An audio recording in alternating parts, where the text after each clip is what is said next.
শান্তির বাজারে নবনির্বাচিত কিষাণ মোর্চার রাজ্য সভাপতিকে সম্বর্ধনা। নবনির্বাচিত ত্রিপুরা প্রদেশ বিজেপি কিষাণ মোর্চার রাজ্য সভাপতি প্রদীপ বরণ রায়কে ফুলের তোড়া দিয়ে সম্বর্ধনা জানানো হলো শান্তির বাজার বিজেপি মণ্ডল কার্যালয়। বুধবার আয়োজিত এই সম্বর্ধনা অনুষ্ঠানে উপস্থিত ছিলেন কিষাণ মোর্চার জেলা ও মহকুমা স্তরের নেতৃত্ব, দলীয় কর্মী সমর্থকেরা। অনুষ্ঠানে উপস্থিত ছিলেন দক্ষিণ জেলা কিষাণ মোর্চার সভাপতি সত্যব্রত সাহা, শান্তির বাজার মণ্ডল সভাপতি দেবাশিস ভৌমিক এবং শান্তির বাজার কিষাণ মোর্চার মণ্ডল সভাপতি দিব্যেন্দু চৌধুরী সহ অন্যান্য নেতৃত্ব ও দলীয় কর্মীরা। নবনির্বাচিত রাজ্য সভাপতি প্রদীপ বরণ রায়কে ফুলের তোড়া দিয়ে স্বাগত জানান দক্ষিণ জেলা কিষাণ মোর্চার সভাপতি সত্যব্রত সাহা সহ উপস্থিত নেতৃত্বরা। সম্বর্ধনা অনুষ্ঠানে কৃষকদের স্বার্থে কিষাণ মোর্চার সাংগঠনিক কার্যক্রম আরও শক্তিশালী করার পাশাপাশি তৃণমূল স্তরে কৃষকদের সঙ্গে নিবিড় যোগাযোগ গড়ে তোলার বিষয়ে আলোচনা হয়। কৃষকদের বিভিন্ন সমস্যা ও দাবি দাওয়া নিয়ে সংগঠনকে আরও সক্রিয়ভাবে কাজ করার উপরও গুরুত্ব দেওয়া হয়।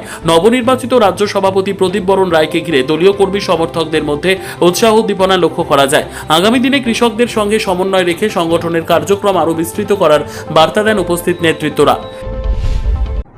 আমাদের এই বিজেপি সরকার এবং আমাদের ভারতের যশস্বী প্রধানমন্ত্রী অবতার পুরুষ নরেন্দ্র মোদীজির যে ভারত সরকার, এই সরকার বারবার আসুক ইলেকশনে, মানুষ বিজেপিকে ভুল না বুঝুক। সিপিএম এবং কংগ্রেস যেভাবে আমাদের নামে কুৎসা রটনা করছে, এদের কোনো বেশ নেই। পায়ের নিচে জমি চলে গেছে। এরা যখন রাজত্ব করত তখন মানুষ দেখেছেন সন্ত্রাস কাকে বলে। সবচাইতে বেশি খুন হয়েছেন দক্ষিণ ত্রিপুরায়, এখানে নরমেধ যজ্ঞ চলেছিল। আজকে আমাদের জাতি জনজাতির মধ্যে আমাদের কোনো ভেদাভেদ নেই। আমরা যখন তখন যেখানে সেখানে যাচ্ছি। আমাদের রাজ্যে স্কট, আমাদের রাজ্যে এই যে গাড়িতে স্কট করে নেওয়া হতো, আমাদের যে বন, এইসব মানুষ ভুলে গেছে। আমাদের বিদ্যাজ্যোতি প্রকল্পে আমাদের আজ কৃষকের সন্তান 90% উপর নাম্বার পেয়ে পাশ করে। আমাদের অনেক কৃষকের সন্তান ডাক্তার, ইঞ্জিনিয়ার, কৃষিবিদ এবং অনেক বড় বড় প্রফেশনাল এডুকেশনের দিকে চলে গেছে।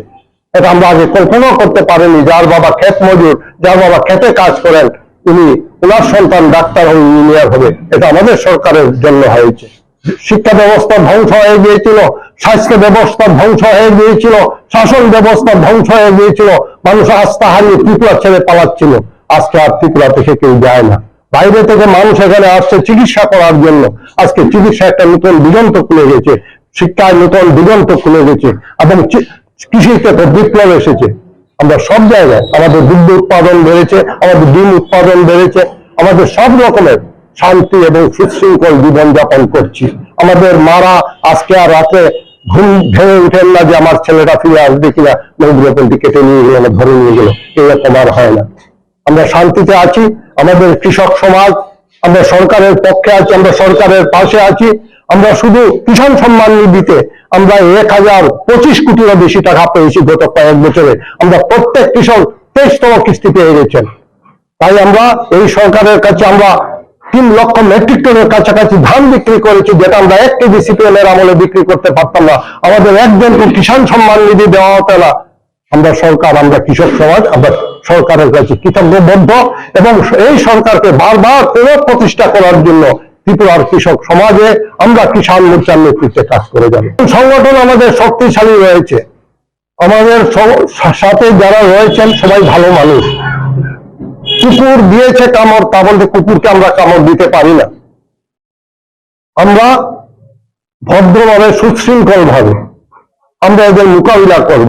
যারা আমাদেরকে, আমাদের ভাইকে, আমাদের মাকে, আমাদের বাবাকে হত্যা করেছিল, তাদেরকে আমরা জানি, কিন্তু আমরা তাদেরকে হত্যা করি না। আমরা তাদেরকে ভালো ভাব দেখাই, সাধু ভাব দেখাই তাদের প্রতি। আমরা সংগঠন মজবুত এবং আমার বর্তমান যিনি আমাদের রাজ্যের সভাপতি অভিষেক দেবরায়, অত্যন্ত বলিষ্ঠ নেতৃত্ব, যুব পুরুষ। ওনার নেতৃত্বে আমাদের এই রাজ্য সংগঠন আরো বৃদ্ধি হবে। আগেও শক্তিশালী ছিল, এখন আরো শক্তিশালী হবে, এই আশা আমরা রাখছি।